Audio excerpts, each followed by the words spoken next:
holding them up in the air, splashing everywhere. They're holding up in the air. Police draw, they see him. They say stop. They look at the police. They look back at the guy and they still beating the shit out of the. That's a movie. Ain't got a moment. When they see you down, there's no they love it. Hey everybody, welcome to the Bounce Back Podcast. I'm your host Bobby, aka B Luke. I got a special guest with me today. Why don't you introduce yourself to the people and tell them a little bit about yourself? Bronze S-18. That's my artist name. You know what I mean? From Cambridge. I was born in raised in Putnam Gardens, which is over there. If y'all don't know, by there, by the Charles River. There's little bridge right there, and that little bridge take you over there to Boston. So it's like very close to Boston. But that's where I'm from. That's where I was born and raised.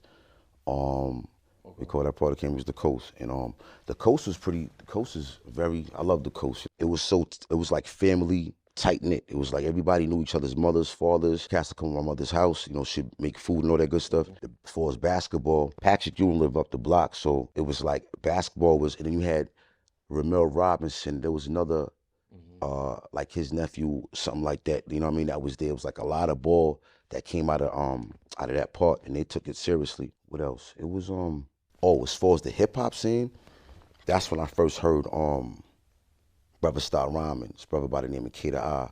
Much love and shout out to K to I. Heard him rhyming, and then it was like there was chain reaction. He started rhyming. So after that happened, his little brother started rhyming. You know what I'm saying? So it was like a chain reaction. It was like a lot of energy like that was going on. Then my mother left. You know what I mean? My mother left. She had a little situation. So things didn't really work out. So she left. But that was like one of the little points where it was just like, damn, because I didn't want her to leave, but she left. How old were you when your mom left? I was 10. So what was like the household dynamic? She's one of 14. So I got a lot of cousins. So we from Guyana, you know what I mean? So my cousins came down from Guyana and they was living in the coast. So she would always have me with family, always. So it was like, they were like my brothers. The people that I met that I bonded with, those are like my brothers. So it was like, big ups to my mom for doing that too, because I'm gonna be honest with you, like, if she didn't do that, I probably would have been like lost, you know what I mean? Not to say I didn't get with brothers and click up and something, but there was a certain level of home values I'll never forget. I'm never gonna say, nah, there's Family always, first. yeah, there's always, because in many ways, whether even down to the food, you know what I mean? Certain things that I'm just like. Did you have a lot of like positive male role models in your life? I had positive male role models, but they didn't really come from the family. Not this in the family, not like that. It was just me being a teenager in the environment that I was in and the people I was in. It wasn't as cool to listen to older folks that was in the family, unless there was some older cat that probably got into something. Like my sister's husband, that was probably like a person, but that was like a little older when I was 12.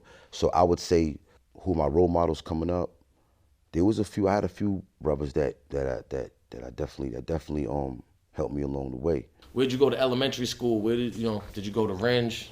Nope, I didn't go to Rings. I went to NCC, North Cambridge Catholic. From there, I got kicked out and I went to Somerville High, and then I left Somerville High for various reasons, and then I was on a whole nother different form of education, we'll say. Now, what was that like going to Somerville High School? Because now you're in a different city. Do people know you? That was interesting. So this is how, like I was in the ball too, so people know I was playing ball.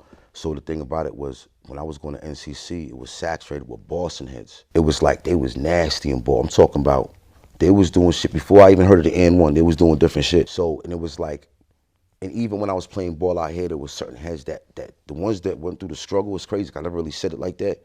Probably told 1, 2 people. But the ones who was going through shit, I felt like they were the ones who was nice at ball or something. They knew how to, they just a certain style to it. So anyway. Probably something about channeling, and you may be going through channeling it into something that's productive and positive, you know what I mean? And that's kind of dope for people to consciously or unconsciously do that, because that's something that I'm really striving to do myself now as a grown man. Right, in that way, so. right. Them brothers was definitely, on it like that. So, that was my history. We'll put it like this. It was a little situation. It was a little strict as far as principals and teachers, how they was, reacting with certain things. At the time I started, I was into this choir, and I was also involved in this this like cane stepping thing called, but it just started, called Kappa, just started. So they was like, yo, you gotta take an oath and all this. I was like, whoa, I ain't doing all that, you know what I mean? So I was like, nah, I ain't really doing that, but I still wanted the cane. So I'm walking around with the cane and shit in school, whatever, and I didn't feel like singing in the choir either because I didn't really feel like singing what they was talking about. After a while, I started, it was like, man, what am I really singing about right here? You know what I mean? It's deeper than this. So I didn't, and it caught wind. So she was like, give me back the cane, give me back everything. There was a little altercation. She just kicked me out. Boom. So that was that. I just got kicked out the school. You know what I mean? On some. Then you go to Somerville High. Somerville High was cool. Like I said, because of the impact with the ball and all the other stuff. It was good in Somerville High. For me, it was kind of an easy transition because it was more or less like school's a form of education, right? So it's the platform for education. I felt like they wasn't educating me, and I felt like they weren't as patient to educate me. So with the questions I would ask, or I would just even say just simple things, they just wouldn't really be able to answer it, or I would see the demeanor change. So that was that. But then there was one teacher where it wasn't about really the question. It was more or less his demeanor just in general, and it was just a matter of just, I don't know. It was just like, it was at the point where it's like, all right, well, in my head. Like a heated verbal altercation? It was a heated verbal altercation, and he tried to, bring up a assault. And I was like, what do you mean assault? Verbal assault is still assault. Right. Everybody remember that. You can get in trouble for verbal assault on somebody.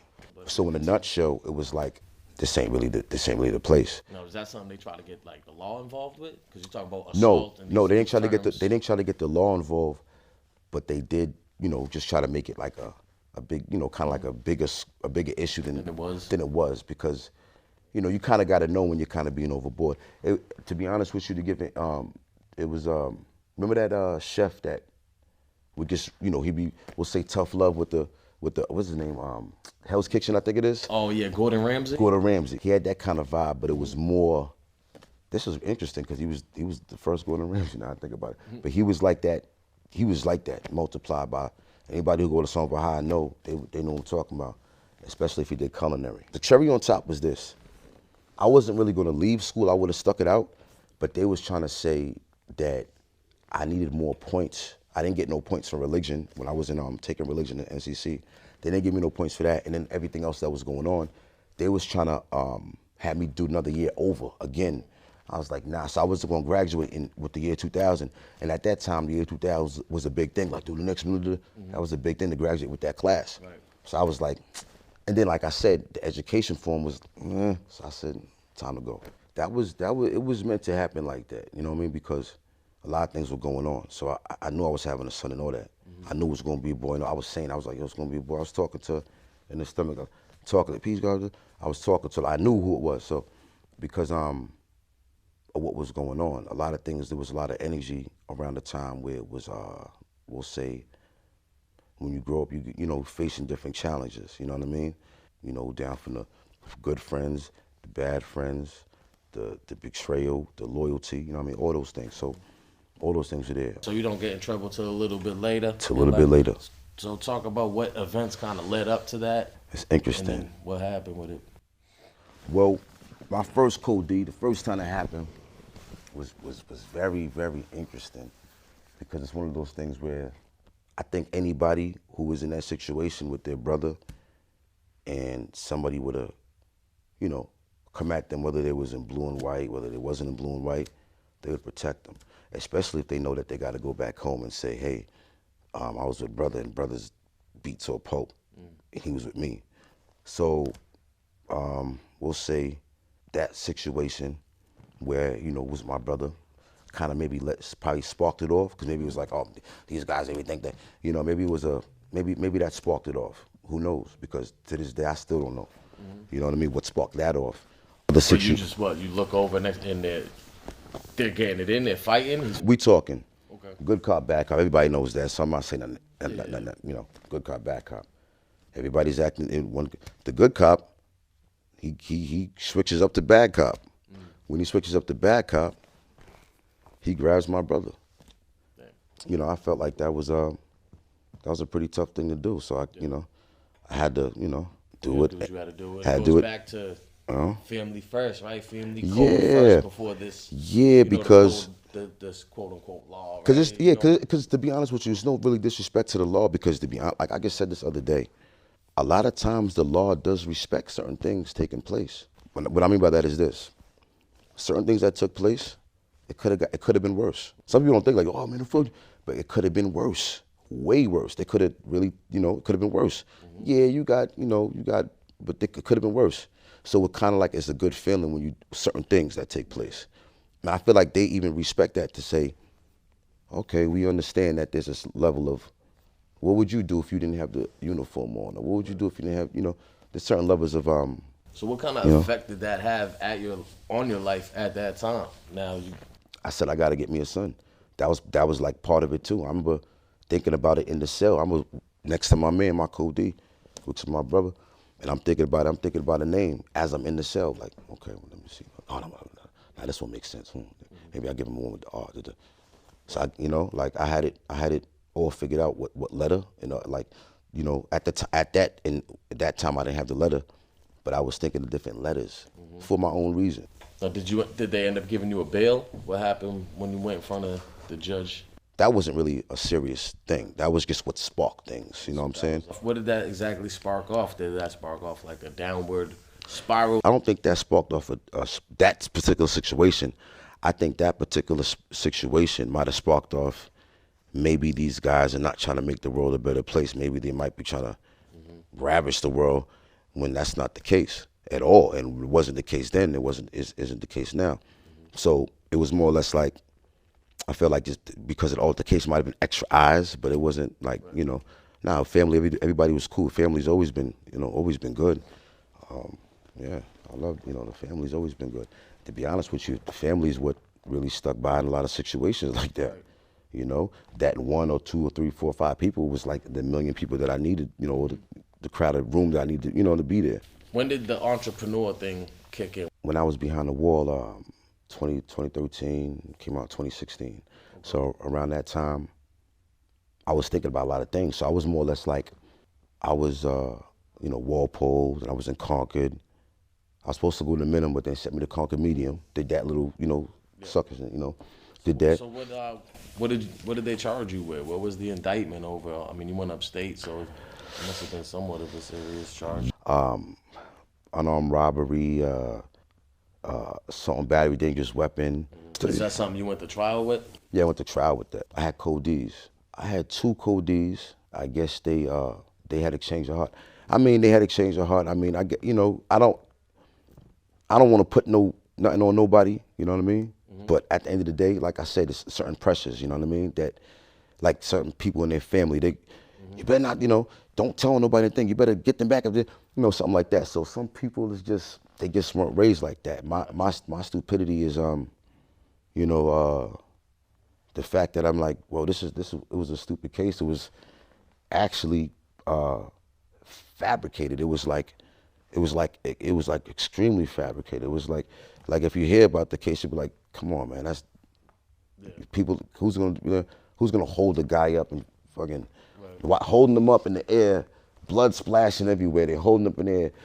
Police draw guns. They see him. They say stop. They look at the police. They look back at the guy and they still beating the shit out of the. That's a movie. So it's like, so I did go to trial because it's like, okay, yeah, you can see him. If there's a fight going on, if this guy gets stabbed or something, and you say I'm guilty for walking by, I'm guilty for being there, okay, I'm guilty for that. I'm guilty, but you're not gonna say I'm guilty, just I'm guilty, so I'm going to trial. It didn't work out the way that you would hope for, huh? It didn't work out. When you have code, it didn't work out. Okay. You sentenced, now you're in Walpole for you, man. Is that your first time getting? Thinking it's upstate, so I'm thinking it's county, upstate, federal, I'm looking at it like that. So I'm like, okay, damn, this is a new one. I seen one person I know. I seen him again in Concord. I didn't see him like through the whole bid actually. I thought I might have seen him a couple of times, but I didn't really see him like that. I was supposed to go to the minimum. Yeah, so they did that, classified me to the medium, which was kind of interesting because I met some brothers. It's interesting, brothers that I seen on your podcast. I met them there. There was one dude from Cambridge because he knew, brother, I used to Rumble when I was a teenager, and that was his cousin, so boom. Yeah, so that's how that worked. What kind of things were you doing with your time now? You sent this? Reading. What kind of things were you reading? Western books. I like the stories with the Westerns. I guess, they were, it just seemed like they were simple stories, but they were, they made you think, you know what I mean? And it's like an escape too, especially going to different, like, maybe different eras. Exactly. Or even maybe reading science fiction. Exactly. You know what I mean? Space. It's just Exactly. It's a dope escape. Right. So there was books. There was books. A few of us, like not books. We'll say, but information that we were just into. You know what I mean? And then I was also. That's when I first started writing songs, but not rapping, not rhyming and nothing like that. I wrote rhymes here and there. You know what I mean? But at that time, I was doing. I was trying to get a doo-wop group together. Back before I was even locked up, I was trying to get a doo-wop group together. You know what I mean? That's kind of something different, especially nowadays. What made you think of that? Man, I was 18, and I was at my man's crib, one of my mentors when I was 15, 16, and he was like, yo, I think you would like this CD, right? It was a 5-disc Temptations album. And I looked at it, I was like, in my head, I was just like, I already know Temptations. Like, everybody know Temptations, they heard of it. So I was like, all right, whatever. But I was like, what the hell, 5 discs? I'm like, that's a lot of albums. So I was like, let me just hear what they got, because I'm like, there's probably other shit I don't know about. And I always took his word as gold. So I was like, all right. He's sitting on the couch. His radio's over there, boom. I'm playing this shit. The first thing I heard was, to my paradise, baby. I was like, what the? So I'm like, whoa, what was that? You know what I'm saying? Because the low voice and the high, and I was like, that was different. Because, growing up, you know what I'm saying? Like when we was fucking with the hip hop, Mobb Deep, Wu-Tang, Redman, we was still fucking with the Roots, and we was still fucking with Jodeci. They was still, I remember we would be like, yo, you gotta throw it in when the shorty's coming through. We wasn't, you know what I mean? So it was like, that was just like, you know what I mean? When that happened, I was like, all right, let me try another song. Another song was the song called Heavenly by the Temptations. So 2 songs, it was Paradise and Heavenly. After that, I was like, I gotta get into this music, bro. This is crazy. So how would you describe yourself as an artist? Would you describe yourself as a rapper, singer? Do you not want to put yourself in any box? I just say artist. I'm gonna tell you why. Because I'm gonna tell you why. There's always been like a hustler. Ever since I was in the projects growing up in Putnam Garden, there's always been a hustler thing. And everybody there got a hustler thing going on. You know what I'm saying? There's always been, even on some, when it come to music, a form of expression, it's more or less like, it's like mosaic art, you know what I mean? It's like more or less like we put this piece here, put that piece, boom, just, you know what I mean? But they're different portions of experiences that you're going through. So prime example, a lot of people, they might rhyme, but they might sing to their shorty, they might sing. Now that becomes extensive. So it's just exercise, just like an artist saying, well, I never really painted this, I never really did it. Let me try it this way.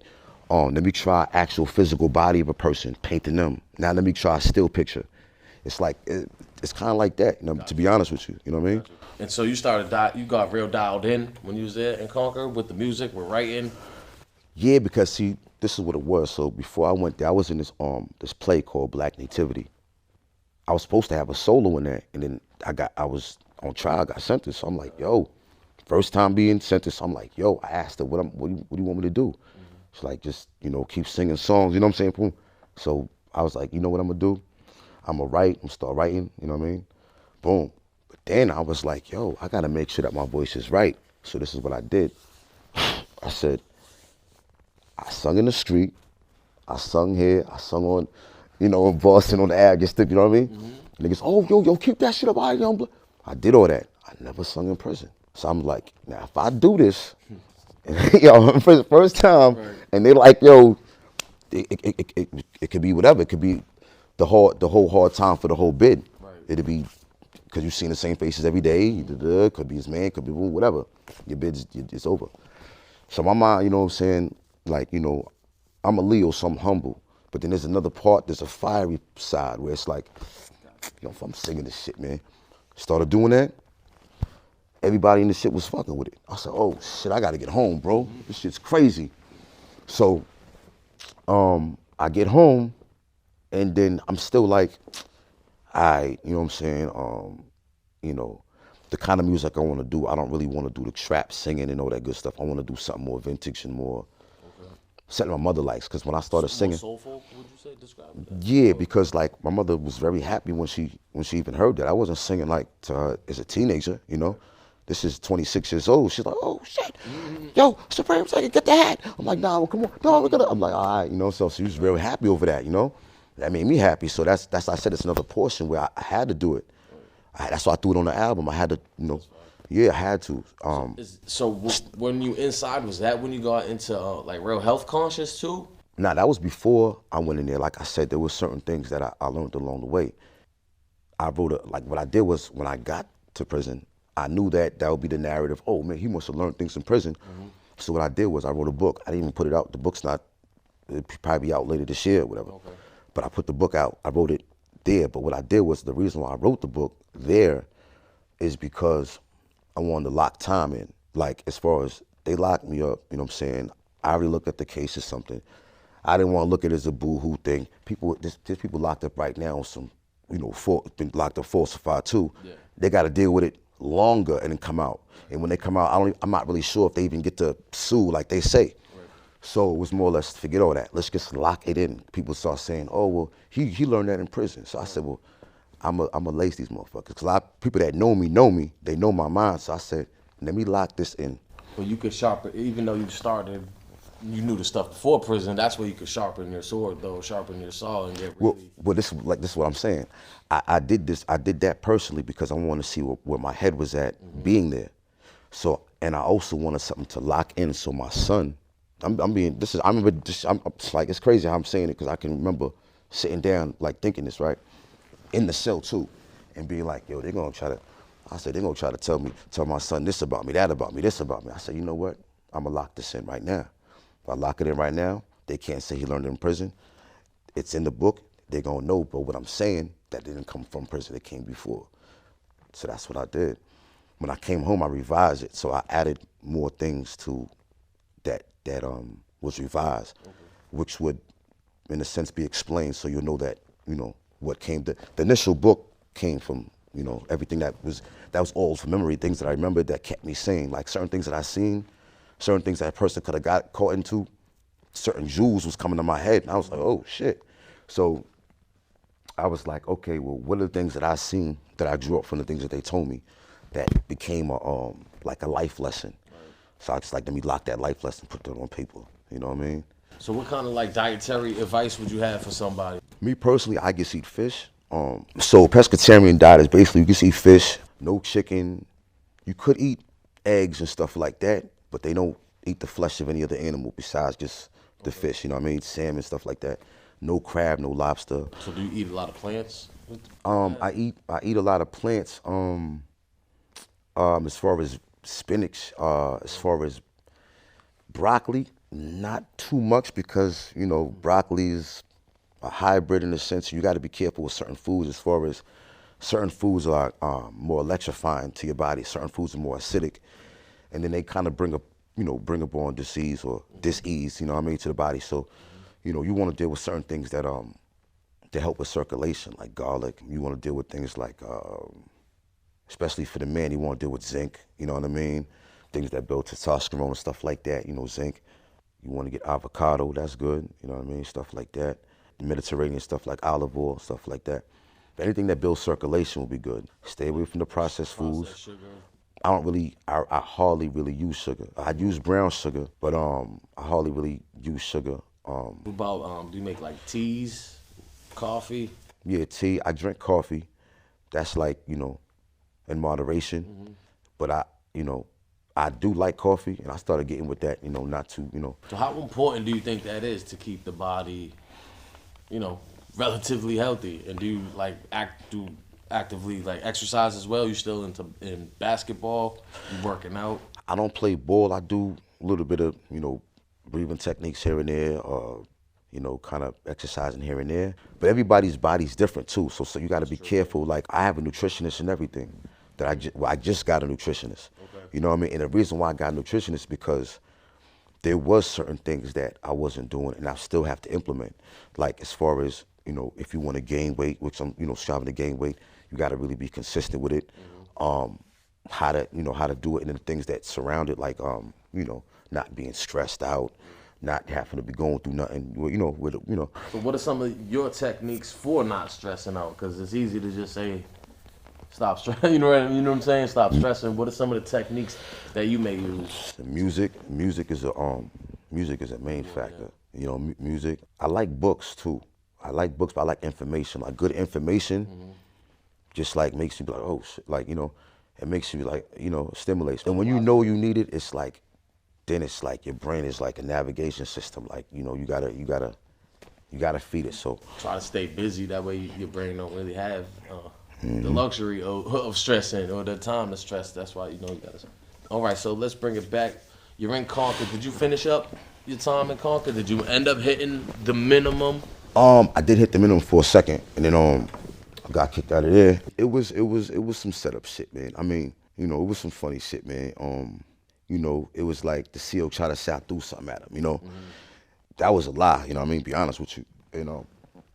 Now that I think about it, it's like I should have threw the shit at him, but I was going. I went to Bridgewater because Bridgewater was across the street. They didn't send me to the minimum of Concord. Matter of fact, when they did, actually, I went to South C. I actually wanted to go to Concord minimum, and they sent me on the whole other side. Like, so they sent me to the south. So they sent me South C across from Bridgewater. Damn, okay. So then from there, I guess went to Bridgewater, which is where you got the mix of all kinds of other shit. You got the, the medical, you know what I mean? So I was there, for a while. And then I wrapped up from there, Wrapped up from there? I want to say I wrapped up from there. Either I wrapped up from there or this is what happened, two things. Either I wrapped up from there or went back for a month, or I went, it was something like, there was a month, I think it was a month I left from the minimum. Something happened where I went back and I was there for a minute, and then my points went down. I went back, and that was the last. Yeah, that's what it was. The last I wrapped up from the minimum. So you ended up going back to the minimum after going to Bridgewater, Old Colony for a little bit, and then you get out. Now, when you get out with any probation or anything like that? Yeah, I had probation for a while. My PO was stuck by the book. Didn't really go crazy with it. How many years probation did you have to do? I want to say 3 years, 2-3 years, something like that. So I want to get into like the fragrances, bro. When did that start formulating in your brain from an idea, and then walk me through how you actually started to actualize that?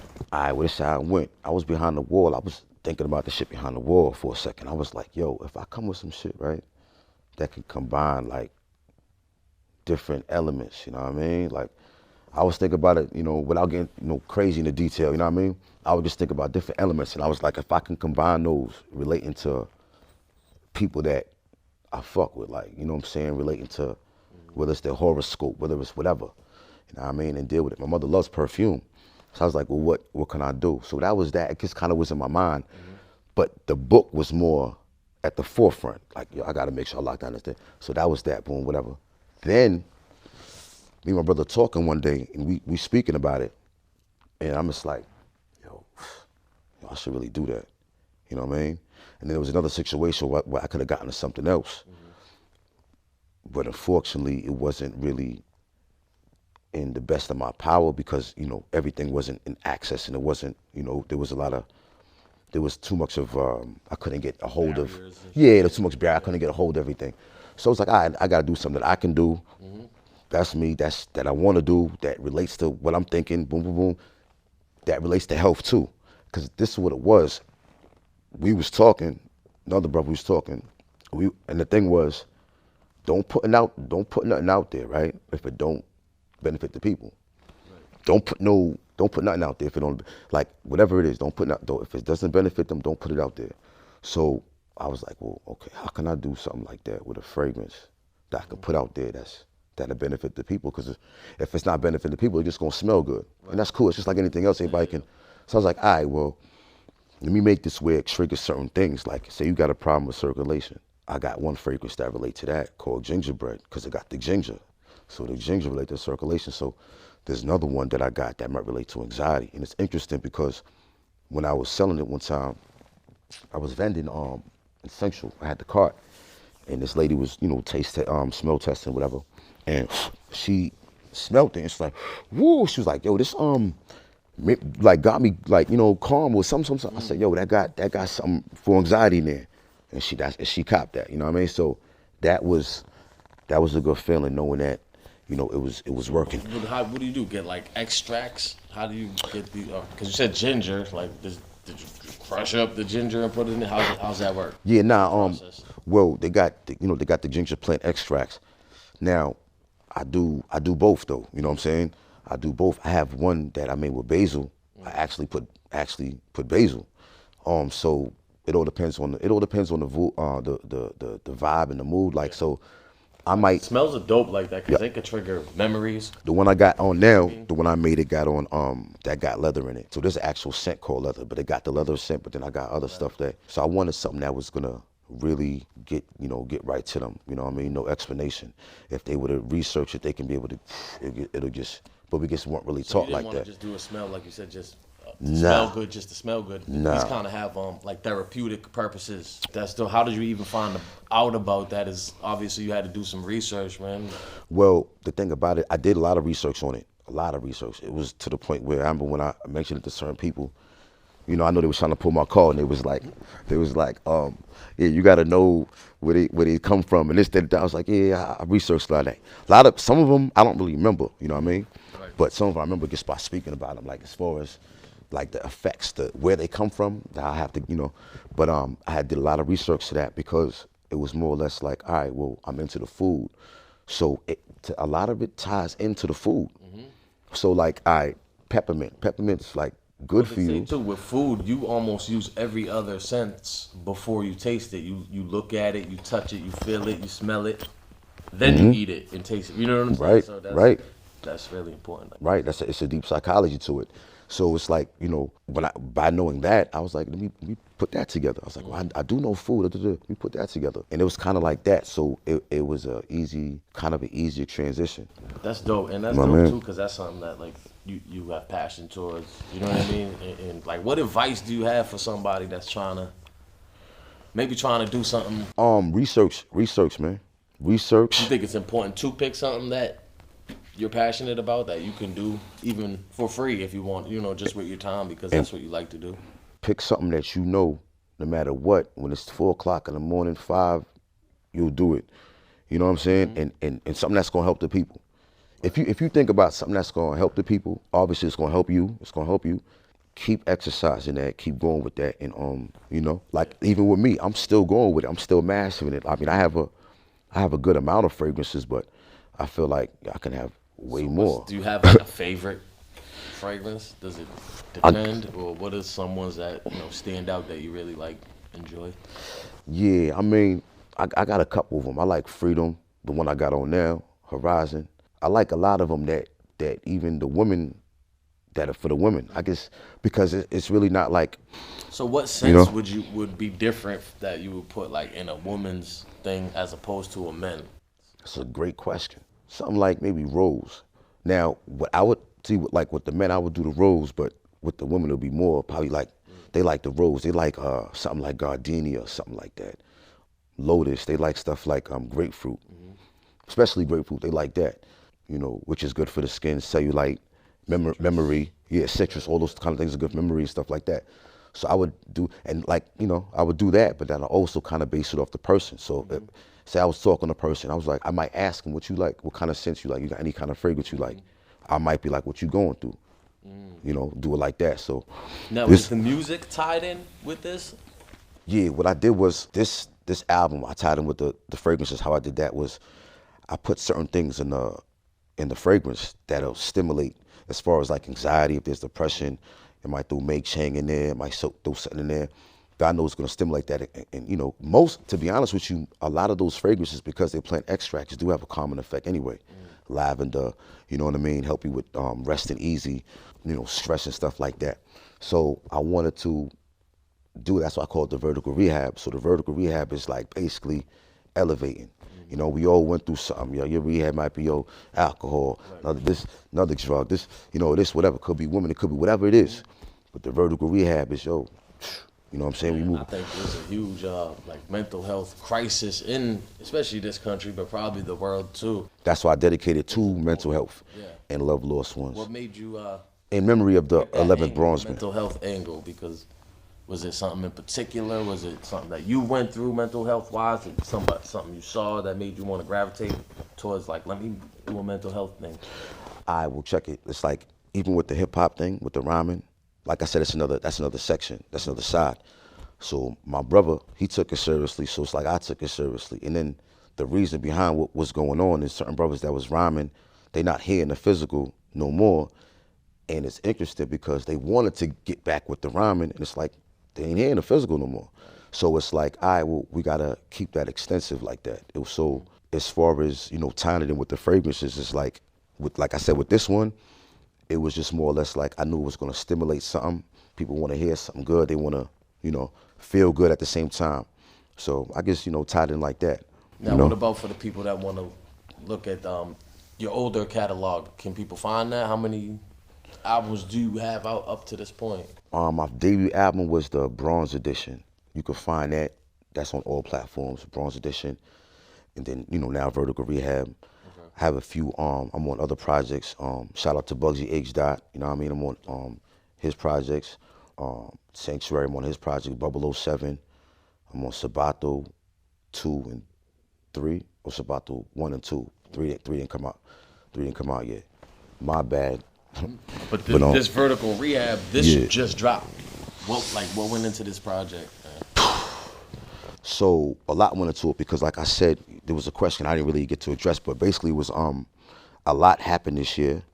A few people, passed away. Rest in peace, Quito, a lot of people passed away, and then, like I said, a lot of memories of keeping them alive. It's like, it's tough because for me, a lot of people when they was growing up, I never really had nobody be like, yo, my man passed away. I never really experienced that. My mother's mother passed away, and that was kind of where the religious thing tilted, like, whoa, where's God now? That was that. But then I never experienced that growing up. So when I experienced that, it was like, nah, this ain't it though, because that ain't it. That's why I wrote that song Forever. That, because I'm like, hold on, the times we was going through, whoa. Man, that's why after that, I started going through memory and started seeing like, oh shit, and actually, like, yo, that motherfucker, man, he late, you know what I'm saying? Yeah. Motherfucker laced me, man, he kept himself alive in many ways. The best thing I could do is keep them brothers alive, you know what I mean? So what's the next move as far as the project? You doing a show to promote? I got a couple things coming up as far as podcasts, or we trying to work out some shows. I got this, little project coming out with Wiley's pretty soon, Wiley Sparks. Shout out to Wiley Sparks, you know what I mean? Stacks, all them Somervillians and all that, you know what I mean? North Side, North Cambridge, you know what I mean? So yeah, that's supposed to be in the making. A few other things. Definitely want to, get some shows together. So I'm just trying to figure out how we gonna do that. Where do you see yourself 5 years from now? What are some of the goals and things you want to accomplish as far as just you as a person, as an artist, entrepreneur? Tie it all in. There's a few things. Because I'm working on the fragrances. Then, we got this thing with working on this little clothing thing going on. Got the ideas for that. Then I got my brothers dealing with certain things. So, to be honest with you, I would like to have a store, Okay. I'd like to have a store now. Fragrances, music, what I'm saying? All that gets on some, or it could be either or, and just have it but something like where it's... As of right now, where can people purchase some of your products? They can get it on platforms if they want for free, as of right now. If they want it personally for me, they can purchase it for me. They can just inbox me, Bronze S-18, _ Bronze _ S-18 and Instagram, or they can just find a way to contact me through that, Facebook or whatever, you know what I mean? And just... About the fragrances too? Fragrances on Bronze, that's the Bronze collection. So what's like the price range for somebody looking to... You can get a nice bottle for like 40 or something like that, different fragrances. Okay. Other products, I was working on like massage oils and stuff like that. So by the time the spring, maybe summer, have that on the plate too. So yeah, so it's like more like if I had it where I can get the store, I would be I would do that and just do the music and How would you guide or direct somebody who you see has potential? They got that hustler in them, right?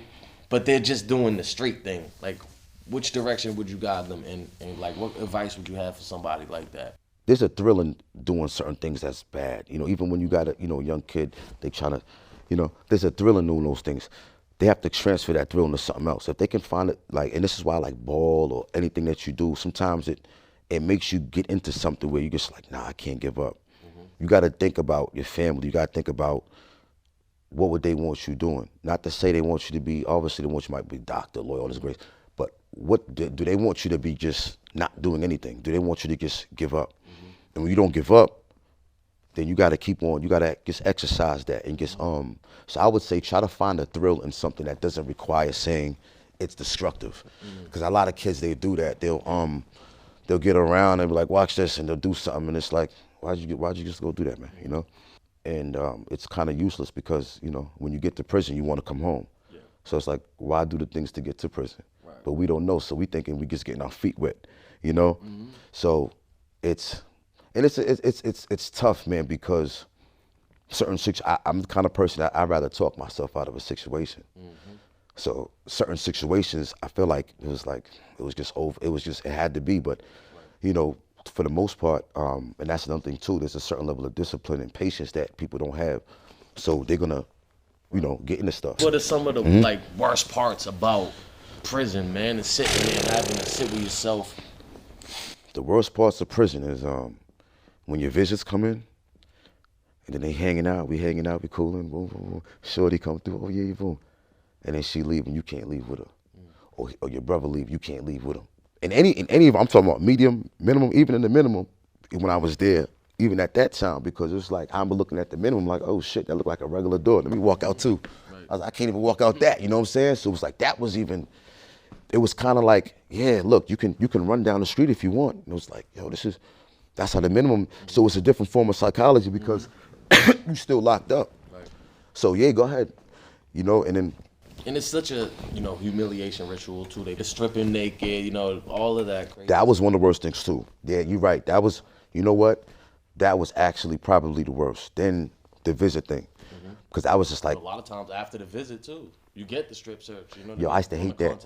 I hated that. And I used to hate when they would, my visits would, I had to take off this and do that. They had to come in, I'm like. They give them a tough time about wearing certain clothes. It's a psychology. They don't want them. They want them to be in the prison to you, in the sense of they don't want them coming back either. If they don't come back, you don't get no support. Now it's a very psychological. So we're taking it back to the mindset. What do you think is the biggest difference between your mindset maybe when you went in to now, to doing your time, to being out however many years, and where you're at now with your mindset? It's developed in a lot of ways because it's more or less like it's like, and I'm not saying it like I'm a saint. I'm not saying it like that. I'm saying it like there's a level where you're like, I'm not going back to prison.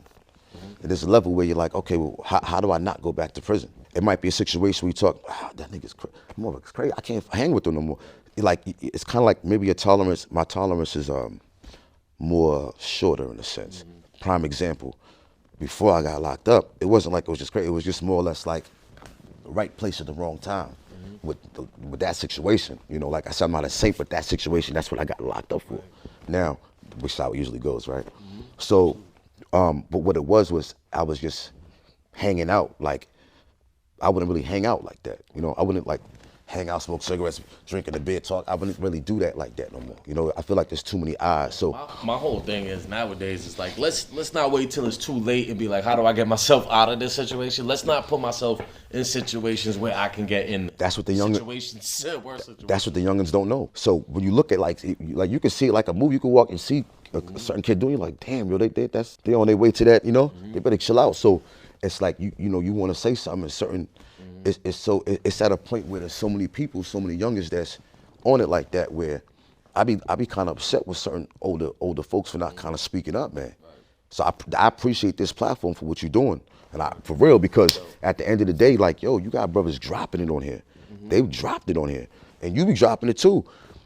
And I appreciate that, man. You know what I'm saying? This is gonna blow. I try to say this is, when my guest comes on, this is your platform, man. So if there's anything you want to touch on that we may not have gotten into, that you came and you want to talk about, here's your chance you could talk about that, or any last words. I would say to anybody that's, watching this, just keep striving, bro. Don't give up. It sounds cliche, right? It sounds like something that you hear all the time, but just don't give up. Keep on whatever you're doing. Stay on that and think about it every step of the way. Don't just think about it, when times get rough or times get hard. Like, really think about what it is that the world needs to hear, what the world needs to see, what the world needs to feel.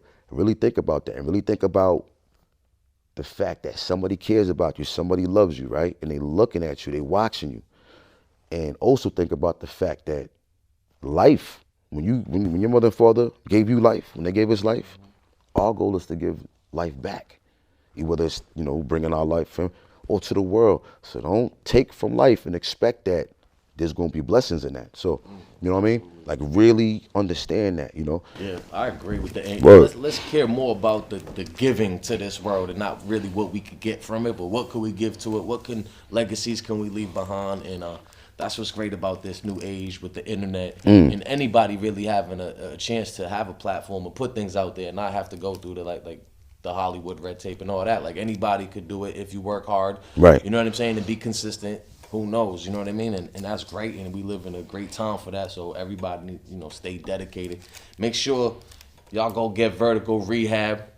One more time for them. Where can they find you at on the platform? All platforms, Spotify, YouTube. It's Vertical Rehab, type S-18. Shout out to Maestro Z for putting this together, helped me put this together. He was the producer. So type of S-18, X, Maestro, Z, or you can just type S-18 Vertical Rehab. It'll show up that way too on YouTube. And I hope y'all enjoy it, because I wanted to really get y'all to kind of mellow out. So it's going to bring you through ups and downs. But all them experiences, just different forms of expression of life and, what comes at us. Right. I appreciate that. Word. Once again, bro, I appreciate you coming. You know that. Through. Appreciate I'm your boy, you. Bobby. This is the Bounce Back. It is what it is. What's next is what you make it. On that note, we out of here. You know that. Peace. Bounce back, you got a moment when they see you down this